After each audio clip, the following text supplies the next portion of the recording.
sometimes before I do anything big that I think I'm going to do, whatever I'm on stage type thing, I bite an apple because there's a confidence you get when you bite into an apple. I like it.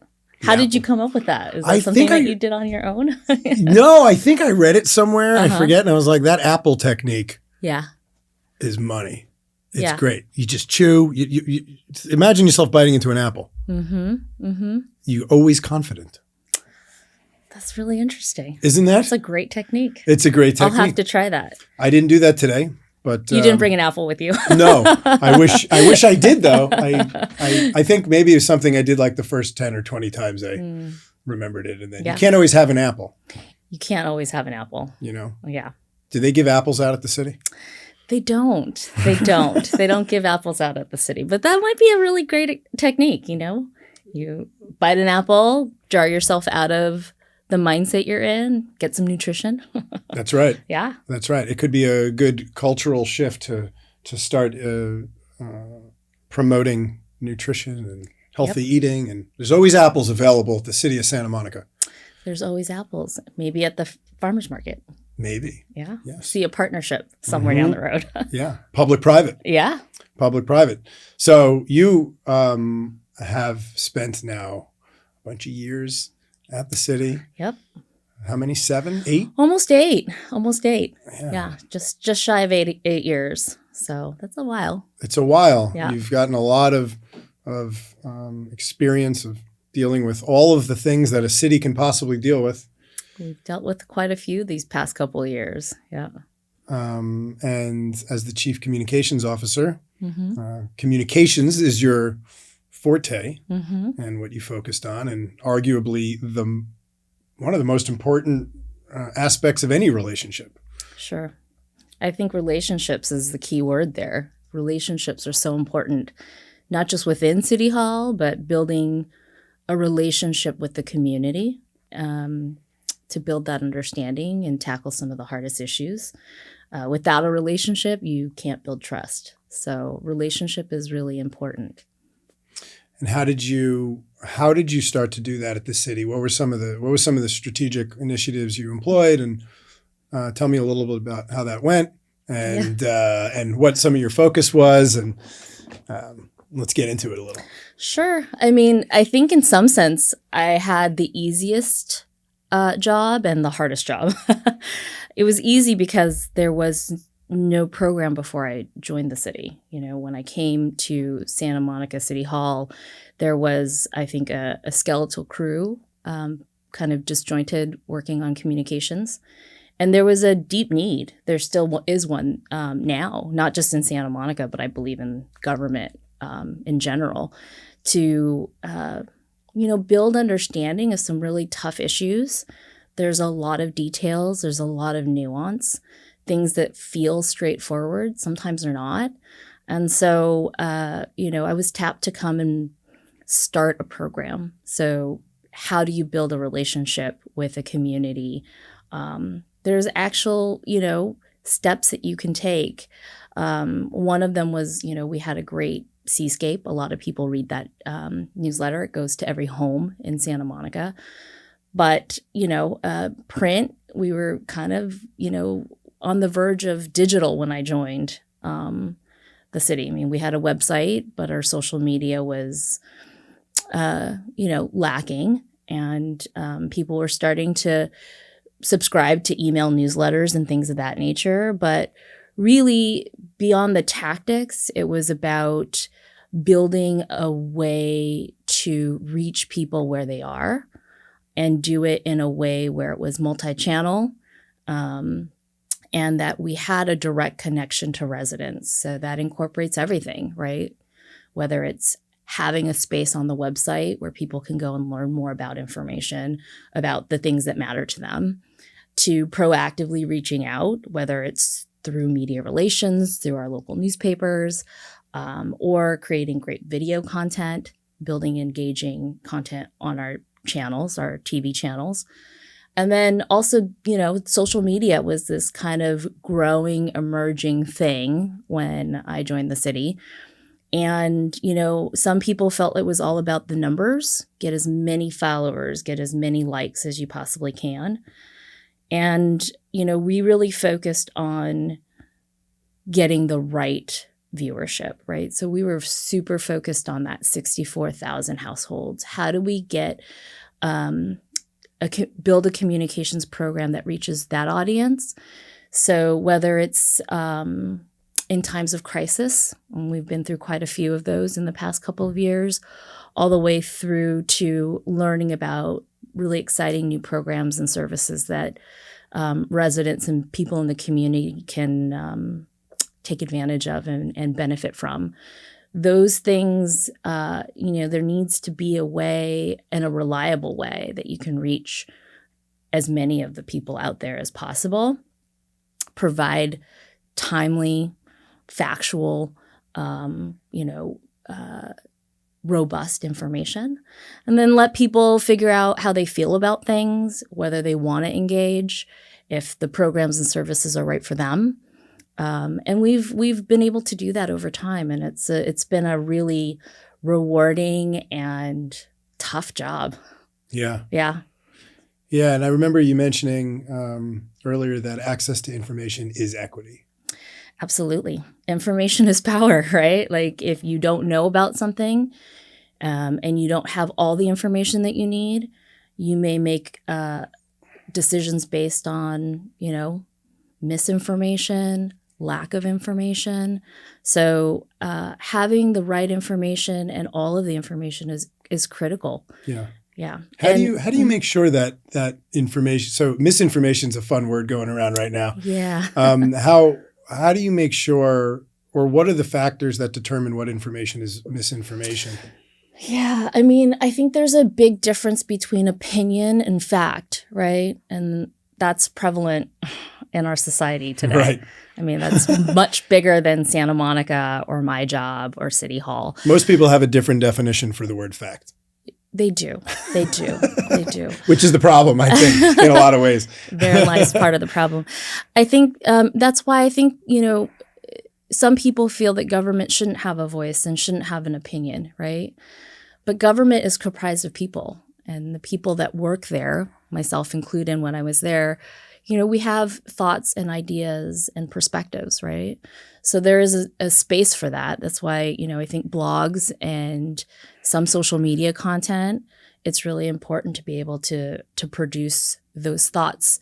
It's all part of building that relationship, right? So if you know me and my views and what's driving me to make some of the decisions or recommendations that I'm doing, then it may help further that dialogue and build that understanding.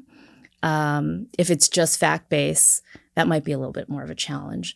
The trick that I found is that it's hard to keep those two things parallel and not always, entwined. And I think there's space where some press releases and information on the website has to be straightforward and fact-based. And then there are other times where that opinion, that expertise, the reasons why are also really important. So figuring out ways and proper channels to be able to do those two things and that people can recognize the difference between those two things is a really important component of what we set up at City Hall. Can people recognize the difference between those two things? I hope so. I mean, that's a loaded question, Evan. But I mean, as far as the program we set up, yeah, absolutely. Yeah. Press releases, other than people's quotes, which we never edit, were fact-based primarily. Yeah. And then where we took some liberties and shared points of views was through our blog. Yeah. And if you go on the city's website, those two things are very clearly identified as separate things, right? Yeah. And so I think it's important to be able to digest both of them. Yeah. And then, factor both opinion and fact into it, even if it isn't your point of view, and then be able to figure out how you feel about something and where you sit on an issue. Right. Mm-hmm. Yeah, it's a good strategy, and I'm interested to learn how people perceive that. Mm. Right. Mm-hmm. I'm definitely interested to learn, like, when, and I always get hung up on the the opinion versus fact thing, because Yeah. it's so tricky. And I do believe one person's opinion is another person's fact in a lot of cases, Yep. and how they make cases for things, how they show up at council meetings and talk about things, Yep. right? And take up those 2 minutes of time, or if they're on council and talking about it for more than 2 minutes. Right. So, it's a good line to draw, and it's nice that you've drawn it. It is nice that you've drawn it. Yeah. And I think the important thing is it's helpful to have both, right? I think there's a danger in living in absolutes, one or the other, never this, always that. I think you have to, we're all humans and we are imperfect, or should I say perfectly imperfect. Mm-hmm. So being able to, know and identify when you're getting opinion and when you're getting fact, being able to take both those things at face value and then be able to formulate your own opinion on things. I mean, that's the beauty of democracy, right? Like, Right. It's part of why, even though government wasn't part of my professional career path plan, why I felt compelled to take this job and do the work that we've done over the past almost 8 years is being able to engage as many people as possible and then have them be part of that decision-making process. Know that their voices matter, their opinions matter, even if I don't agree with your point of view. Having difference of opinion, difference of thought, that's what makes, I think, democracy work. If we all think the same, if we all look the same, if we all act the same, it might be easier in one sense, but you may not get the results and be able to advance what you're trying to achieve. It takes bravery to think outside the box, to go against the grain, and to advocate for something when you're the minority. Sure. So I think those things are such an important part of why democracy works in America. I think we spend a lot of time focused on the people we disagree with. And I think even in Santa Monica, maybe especially in Santa Monica, what I found is that if we spend more time thinking and acknowledging what we all have in common and the things that are our connective tissue, that the things that we don't agree on don't feel as big and as overwhelming, maybe, because when you think about it from a human relationship, if I can say to you, Evan, like, hey, we have 10 things in common and 2 things that we disagree on or maybe don't see eye to eye on, then those 2 things may be really important things, but I'm also balancing the other 10 things that It's weighted. It's weighted. Right. Absolutely. And if you don't do that weighting, you end up thinking that people are just against each other. Correct.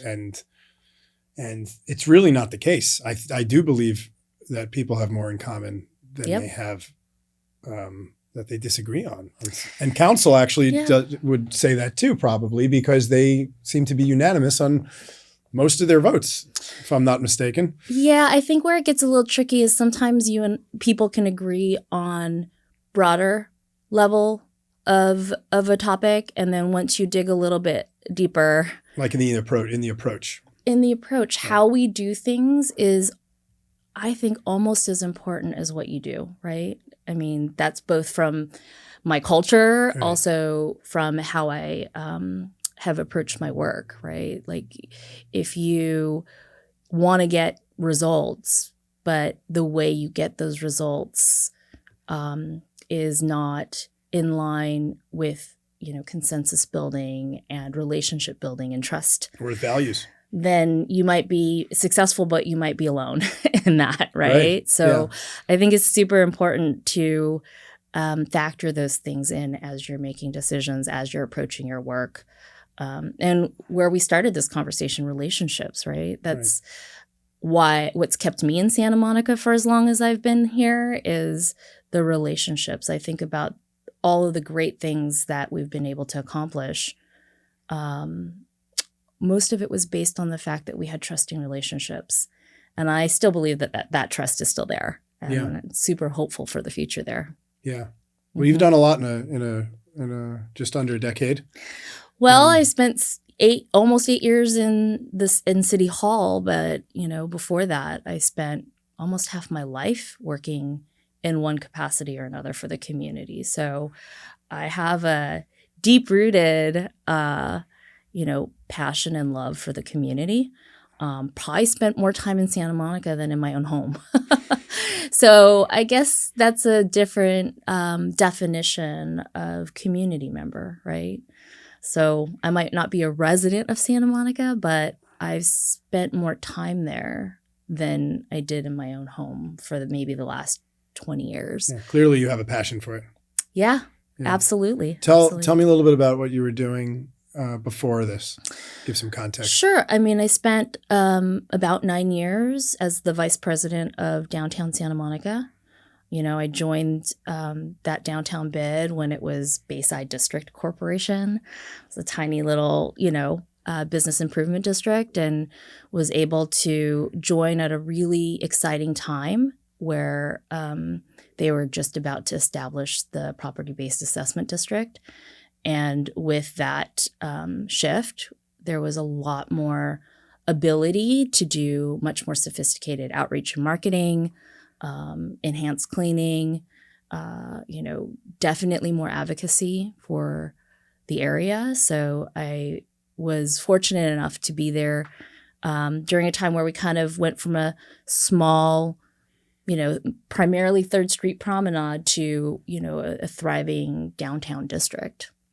And then prior to that, I spent about 8 years working for the Santa Monica Travel Tourism Office, doing marketing there and destination branding and placemaking. So that was really helpful as I came to City Hall and started thinking about how to best reach the Santa Monica community. And I had a lot of, I think, understanding and context of the needs of the community. And there are some things that we've done really well and other things that we still have a lot of room for improvement. Yeah. So what are some of the things you see that we can still do better in now that in either during your time or in hindsight? Where do we need to go? Well, I mean, it's a good question. And I think I'm going to stay in my lane and focus mostly on outreach and communications, right? There is a really, I think, gap in understanding of what that means.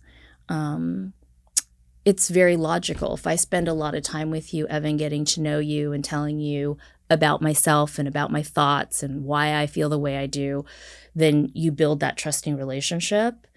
But that takes time. It may take resources, and it doesn't happen overnight, right? So that's part of what I think we have a lot of opportunity to grow. We don't always invest enough, and certainly not at the right time, in doing that kind of outreach. And I think that's an area that the city could really take more of a closer look in. Most companies spend anywhere from 5 to 10% of their annual budget on outreach. Government is a service organization, so we don't build widgets, we don't sell anything. We are there in service to the community. And if the community doesn't know about the services and programs and policy decisions that are being made, it doesn't have to be about convincing people that we're right. It's about, what we talked about earlier, information is power, right? If you have the information, you're able to engage in a different way, and you're able to, maybe drive change. Those are very powerful things in the society that we are in. And so I think we don't always invest in those types of outreach and communication strategies.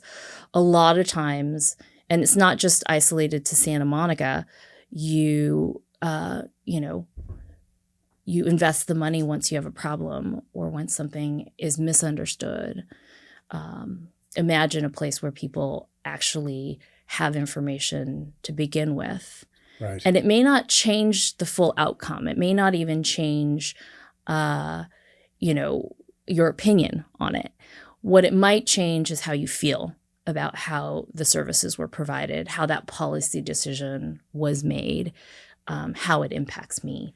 I think that's, again, it's very similar to just basic human relationships. If I tell you something is happening before it happens, it may not change the end result, but it might change and have an impact on how we feel about each other. Right.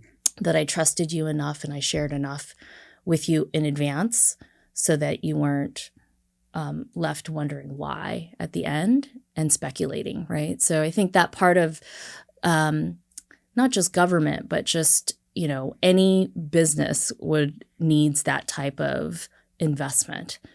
Do you think the city, all the residents of the city know that pure sentiment? Because that's beautiful.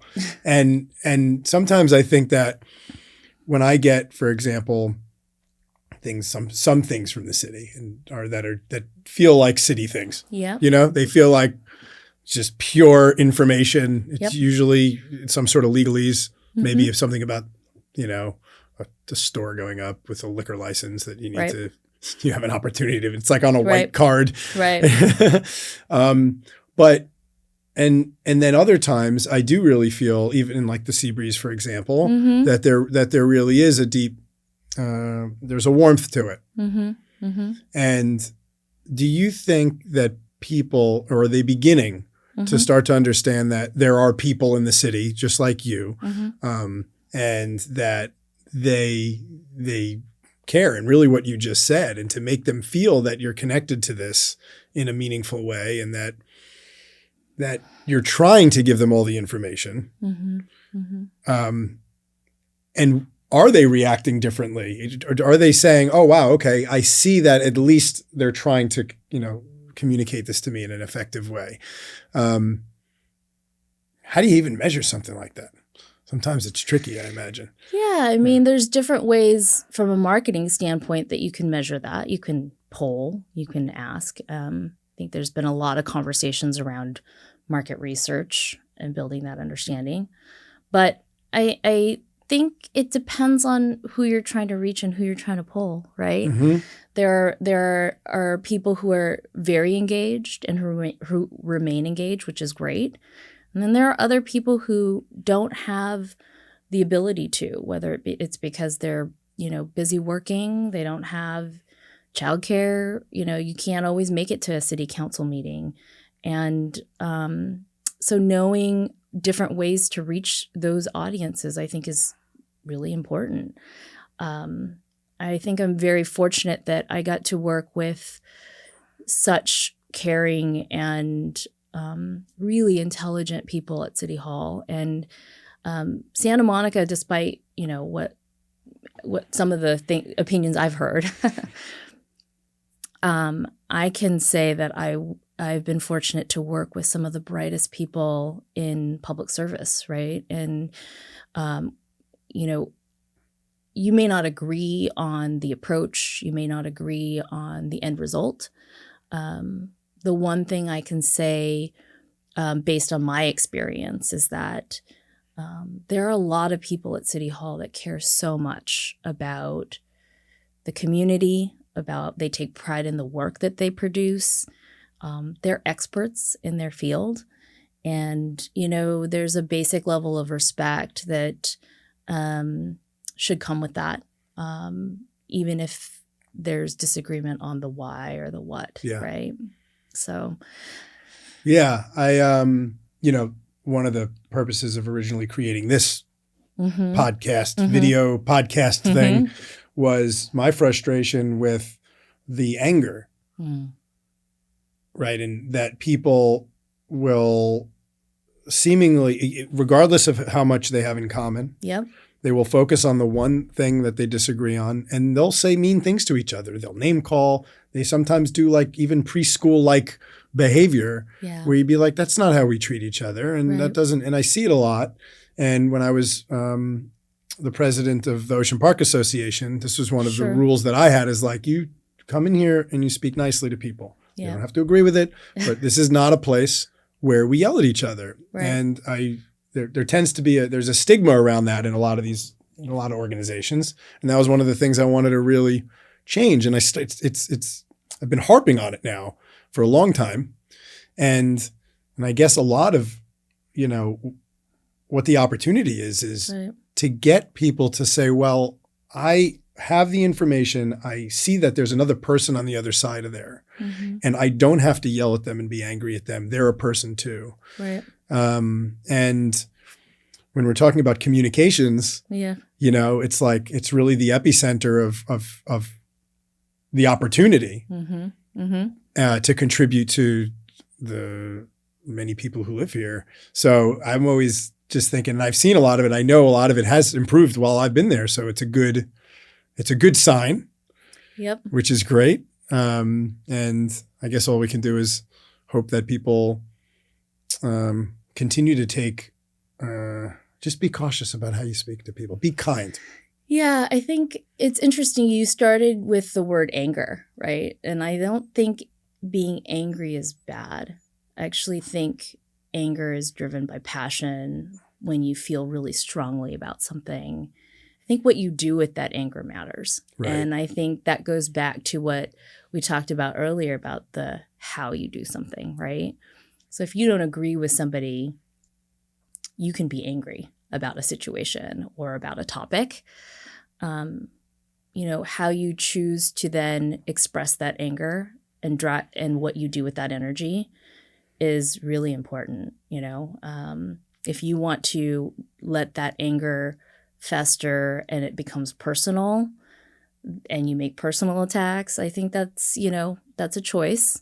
On the flip side, if you take anger and it can drive change that really can benefit a lot of people, right? So I think, again, that goes back to how you approach something and how you do something can make a huge difference in who's standing next to you and behind you as you make those changes and strive for that in your work, right? So I've seen a lot of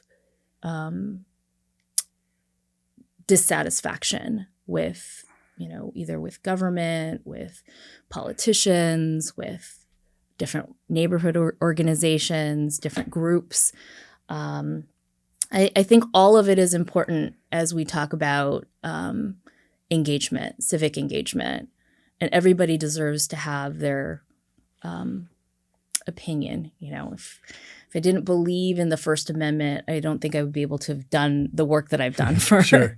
almost a decade of my life. But, I think the outcomes matter. And, at the end of all of that, if you've just hurt someone's feelings, that's an outcome. But if you use that anger or that passion to actually drive necessary change and improvement, and work with people, Right. I actually think over time you're building a stronger foundation for a better place. And I think that's the connective tissue, that top line.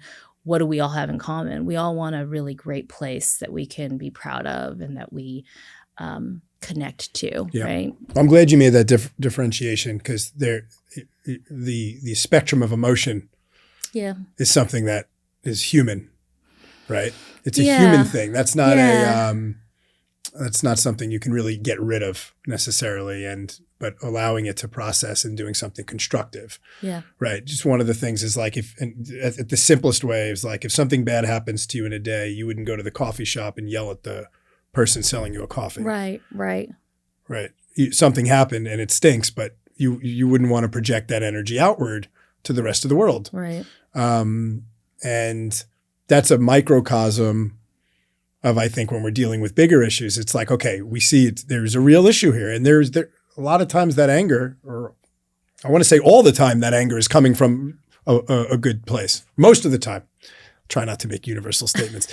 Generally speaking, that anger is coming from a place that's important. You're feeling something that really needs to be addressed. And there's a real reason why it's bothering you. It could be safety. It could be something family-wise, historically, that's bothered you. It could be the future of the way you've seen things happen in the past and you don't want it to happen again. But if it's not put forth in the right way, then what happens is it just goes on deaf ears very often, right? Because now if you go out and yell at somebody, then they first put up their block, right? To say like, I'm not, this doesn't even penetrate yet. I have to first realize that you're yelling at me and to not take that personally and then absorb what you're saying and seeing if there's truth in there. And sometimes you only get 2 minutes. Yeah. And it's hard to do that when you're back to back in 2-minute public comment is, I guess, what I'm referring to in this particular case. Sure. But if you only have 2 minutes and your goal is to make a point, then kindness is going to be the way to go because for sure. Even if you're angry. And so that's really what it is. It's how do we convert that at that moment where people have to make that really solid point or tell that solid story and still be kind, even though sometimes it's hard. Yeah. And I think that's all part of, again, there seems to be a central theme here of relationships, right? So if you're really upset and you want to say what you want to say and you've got 2 minutes to do it, you can say your piece, have that mic drop moment, and then leave, right? But when you're in a community and you're working on multiple issues and you've got long-term investment in, the place that you live and send your kids to school and, live your life, then you need to be thinking about the long plan too. You need to know that what you're contributing in those 2 minutes isn't the end all be all, right? There's going to be that next time or that next issue or that next program or service that you're going to be advocating for.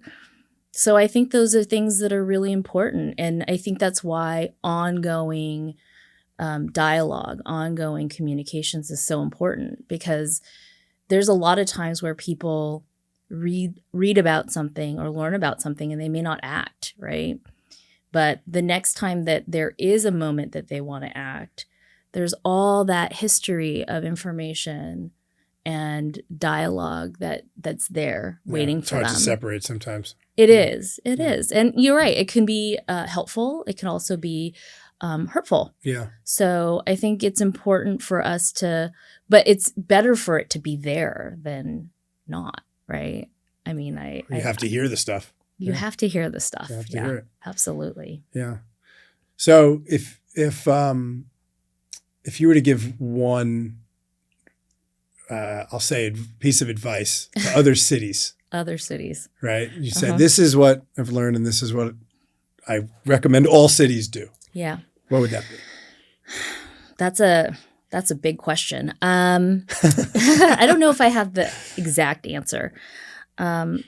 What I can say based on my experience is invest in good ongoing communications. You can't just invest in it when things are wrong or when you want to prove a point. There needs to be relationship between community, and it goes beyond just residents, right? Businesses, organizations, nonprofits.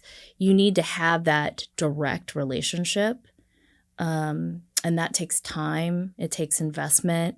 It takes resources. But if you have that built trust and understanding, even if when the times get tough, that's when you can kind of rely on that to get you through to the other side, right? So there's been lots of times. The pandemic is a perfect example. We spent a really long time sending out information.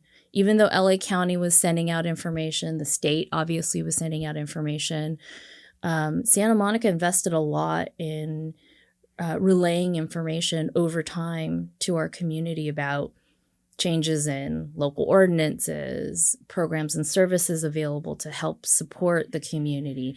That really, I think, is a super strong model of how, if you want to do outreach right? That level of outreach imagine that on all kinds of programs. I think that would be the words of advice that I could give is if you have a strong relationship, doesn't mean that you have to like each other, but a strong relationship with your community, it will make the tough times and the challenging debating, I think, a different kind of discourse than if you have no relationship.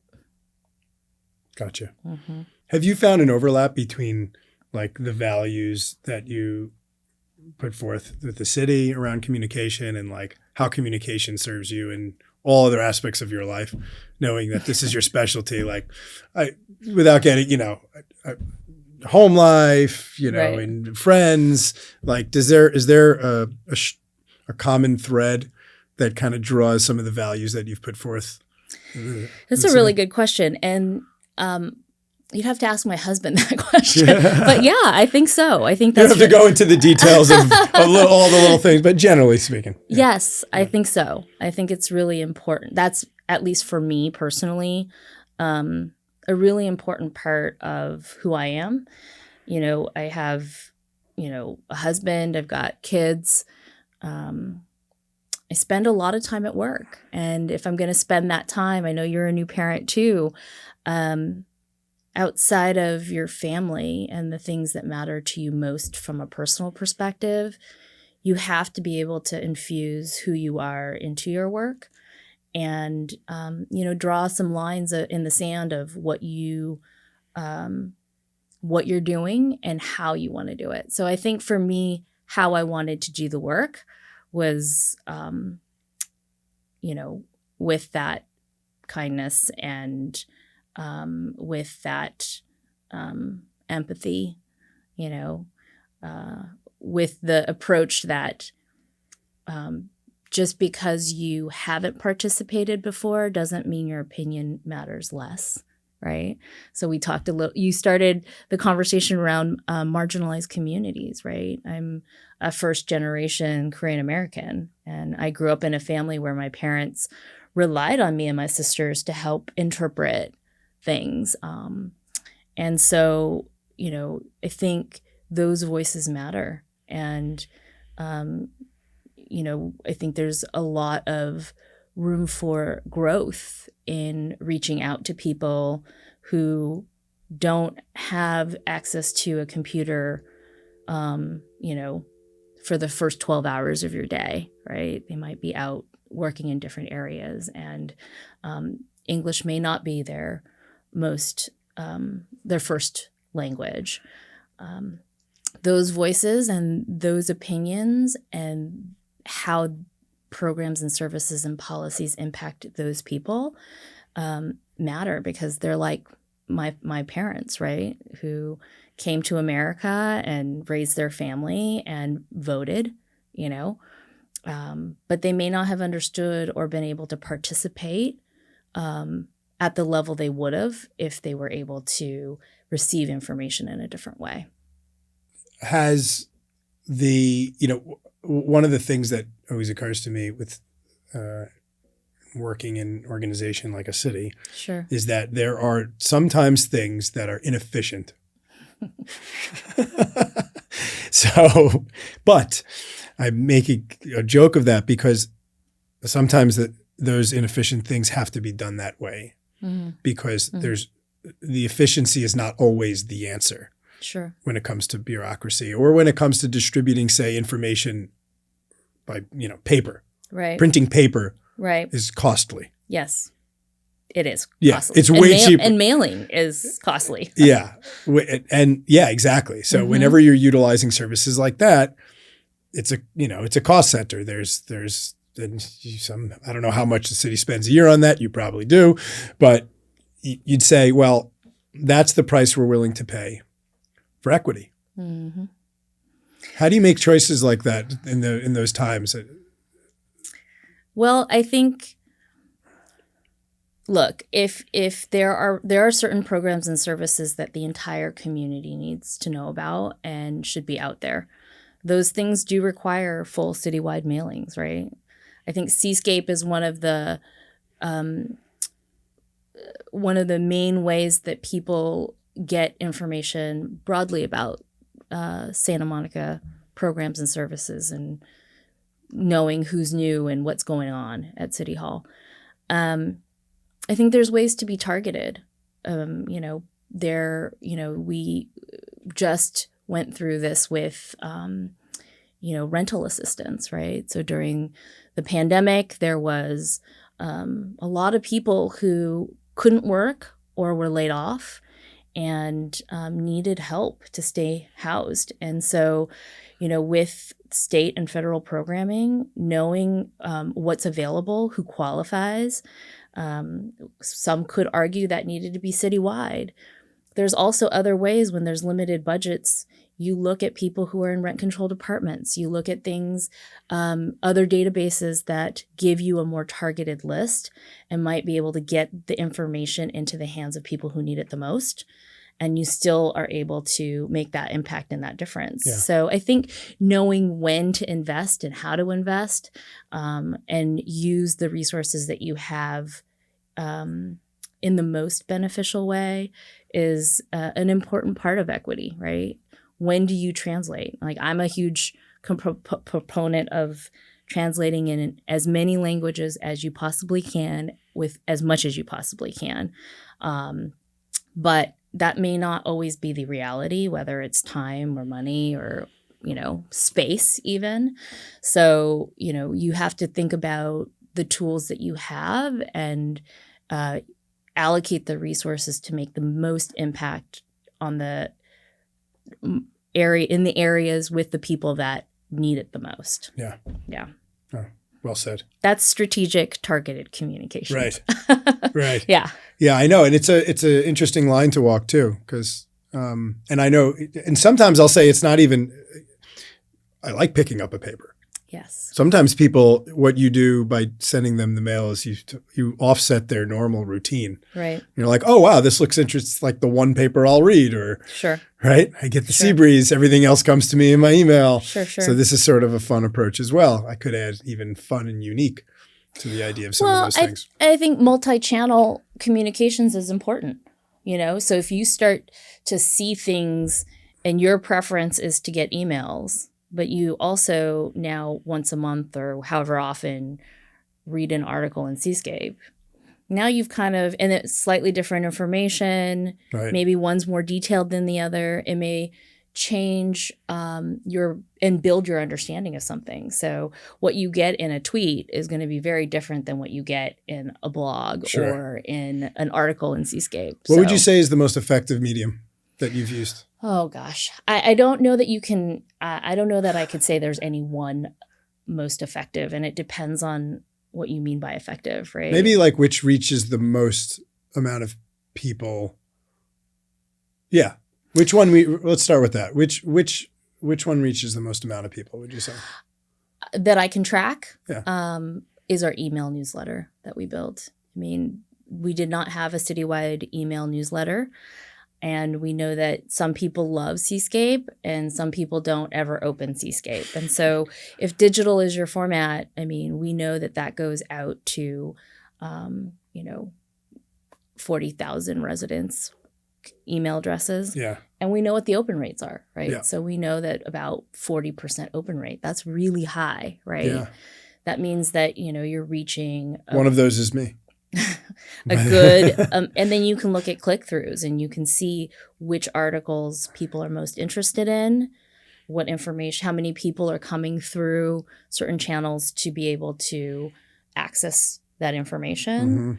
The next step is then figuring out how to double down on that, right? And so I think that there's also, that's where marketing comes into play. Right. And I think that's another area of potential growth for the city, is really tracking those metrics, and not in the name of swaying, right? Because there's a lot of people who feel really strongly about whether government should be doing that kind of work, but using technology and data to then make better decisions on how to allocate resources and how people are accessing information can be a very powerful tool. Yeah. And there's a lot of these tools out there. There's a lot of tools out there, a lot of understanding. We use it. I mean, all of us use it in our daily lives, right? Digital has kind of taken over how we live our lives every day. Yeah. I don't know. I can't remember a day where I didn't, actually I can. I can remember a day where I did not use an app to purchase something. I didn't use a digital map to find my way somewhere, right? Digital has our reliance. We used to use like paper maps, and you used to like find it on a grid and then have to chart your course on how you're going to find someone's house or a business, right? The white pages. That's not how we think. It's not how we act. And it's not, we don't take the time to do that kind of research anymore. It's all at your fingertips. And so I think government can become that accessible, but it takes time. It takes investment. Mm-hmm.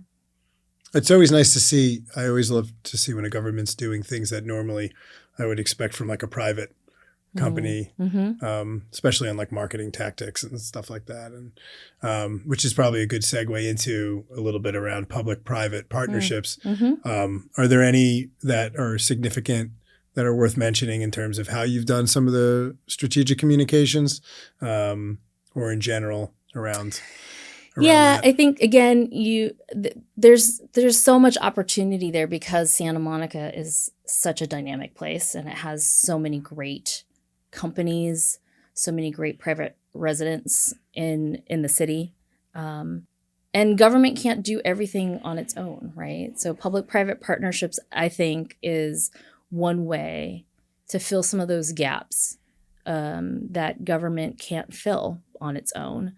The last 2 years that I was with the city, we created a We Are Santa Monica advisory board. And that was a board that is advisory to the city manager, but has management duties over the We Are Santa Monica fund. And that fund was set up during COVID in response to the pandemic, but really has the ability to live beyond that and fill some of the greatest needs in the community that government can't do by itself, and that maybe grants and other types of federal aid may not be able to fill, right? So we were able to raise $1.3 million in a short period of time. That's very generous. It's all private donations from the community. I think there's a lot more potential out there. And then allocating those funds to things that can be done quicker and maybe more effectively by local nonprofits is one way that public-private partnership could really grow in our community and do some really good things that government maybe has some limitations on. Yeah. So I hope that they'll continue to invest in that. Yeah. And I'll be supporting as a private citizen now. Great. Yeah. Great. Well, yeah. Where are some of what do you think's in the way of moving that forward more? Yeah. I mean, one of the things that we were focused on too, as far as public-private partnerships, is the Virginia Avenue Park Community Kitchen. Right. This is a project that came out of the work the well-being group conducted in asking the community, what do you need? And entrepreneurship is a way to change the trajectory of people's lives and their families' lives for generations. And so having a community kitchen and allowing people to grow in food service without following that traditional model of, you have to lease a space, it's very expensive, you hire a lot of staff, you have to invest in all of that overhead. Having the ability to have a space like that, I think can make a huge difference in people's lives. And so finding ways to fund programs like that may not be in the city's budget necessarily is one way that I think public-private partnerships can be a tangible way to improve people's lives in our community and create some more of that equity that we so desperately need. Yeah. Right. I imagine it's easier to do that with a nonprofit. Yes, but donors can be for profit, right? I think there's lots of big, well-funded companies in our community and beyond, right? We always think about our 8.3 square miles, but we're surrounded by LA. And, I think this definition of community, right, we should take a hard look at that. And yes, there are some things that belong just in Santa Monica, and we have to prioritize our community. But, we take part of the greater Los Angeles area, and the greater Los Angeles area takes part in Santa Monica. And I think creating different kinds of symbiotic relationships that kind of break the traditional mold of our 8.3 square miles has to take care of just our 8.3 square miles is something that we should be taking a different look at. Sure. A lot of our issues don't have boundaries. Traffic, homelessness, safety, those things, cut through the boundaries of where our city boundaries start and end, right? So I think having those symbiotic relationships are important. I think public-private partnerships in our community and beyond. There's so much that happens in Santa Monica that isn't just Santa Monica centric, right? Yeah. We just hosted, Super Bowl coverage on our pier. That's not just for our community. That's for the whole world to see, right? You've got stuff coming down the pike with the Olympics. I mean, there's benefit because we reap the benefit of welcoming the rest of the world into the community. So if that's a value to the greater Los Angeles area, I think there's a lot of partnerships that can be built from that, and a lot of good that can be, for Santa Monica and then for LA in general. Do you recall any, while you were with Santa Monica, partnerships even with LA?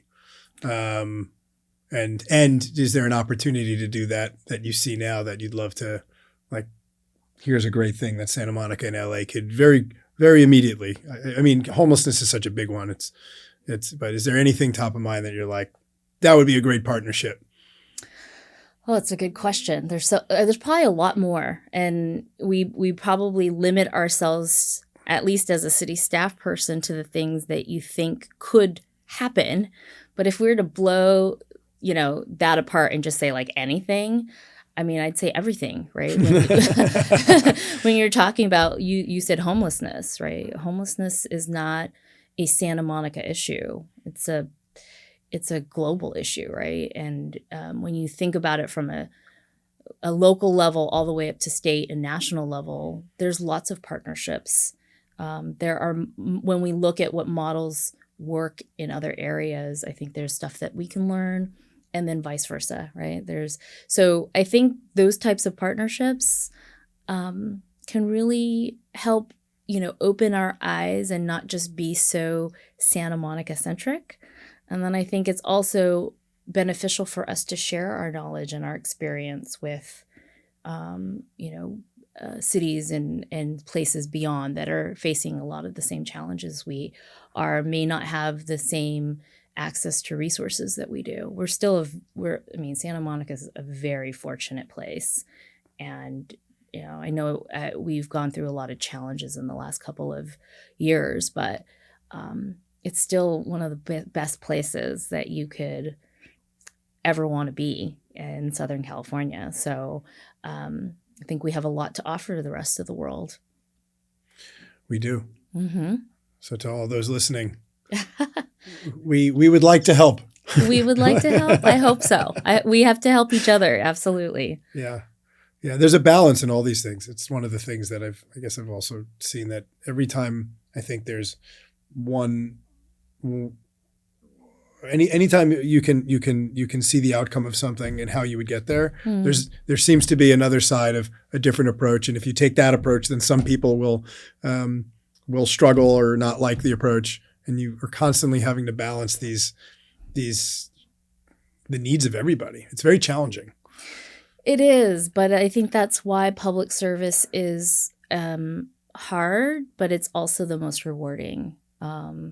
It's not driven by. I think it has to be a commitment you make to yourself that you want to be in public service. To want to always strive for that, even if it's maybe not possible to attain. Right. But that has to be the North Star, right? Like you always want to be able to engage as many people, reach as many people, inform as many people. And then hopefully that creates enough voices and enough opinions that you can make a decision and people can feel good about it, you know? Yeah. And I think that's the beauty of democracy. It is. You know, and if you think about democracy in that way, then to kind of bring it back, you'd think that if people supported a democracy, and let's just say something was 50-50 or close to that, right, on any vote or any issue, and you were an advocate of democracy, then you would potentially be able to accept, under at least some circumstances, that wow, that was obviously a lot of people feel differently than I do, and I believe in democracy. So here we are, and in a city like Santa Monica, where every vote counts.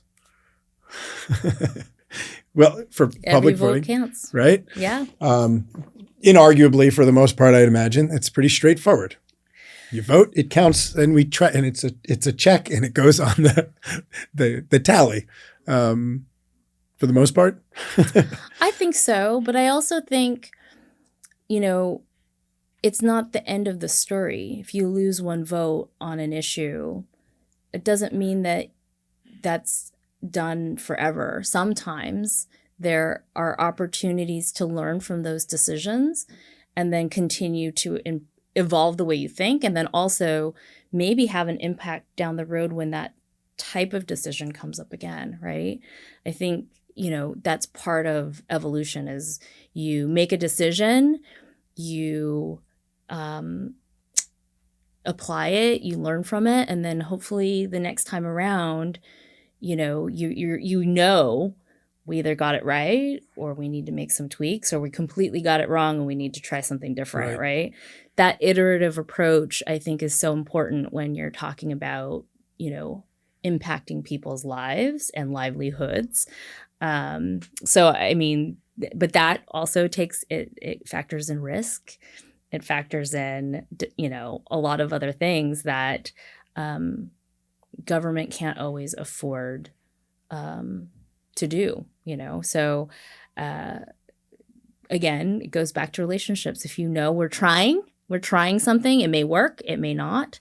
But our commitment is to continue to learn and adjust. I think that is the basis of a really good democracy. Yeah. Yeah. Well, we're grateful for your time here at Santa Monica. So thank you for your service. Thank you. It's been a wonderful ride. I hope, you know, who knows what will happen down the road, but it's been an honor to serve the community, and I hope I'll find other ways to do that. You probably don't get enough as many thank yous as everyone should be thanking you for, you know, people don't know how tough public service is. It is relatively thankless. And very often people are striving to do their best to accommodate everybody's needs. So it's like, you know, when you get involved in that path, you have to take on the emotional capacity of knowing that there'll be some upset people sometimes. Right. And that's hard.